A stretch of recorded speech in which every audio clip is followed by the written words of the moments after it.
જમ્મુ કાશ્મીરમાં આતંકવાદીઓના હુમલા બંધ થવાનું નામ નથી લઈ રહ્યા।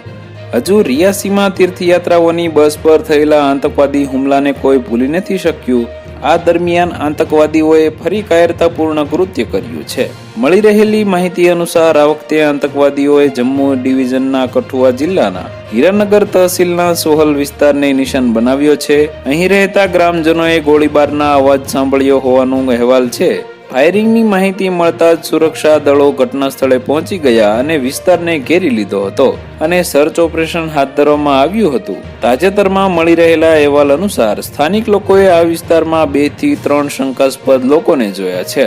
ગોળીબાર કર્યા બાદ તમામ જંગલ તરફ ભાગ્યા હતા। પોતાનો જીવ બચાવવા માટે લોકોએ પોતાના ઘરની લાઇટો બંધ કરી દીધી છે, જેથી આતંકીઓ તેમના ઘરમાં ન ઘૂસી શકે। તો વધુ માહિતી મેળવવા માટે ચેનલ સાથે જોડાયેલા રહો। વિડીયો પસંદ આવે તો લાઈક કરી દેજો। ચેનલમાં નવા છો તો સબસ્ક્રાઇબ કરી દેજો।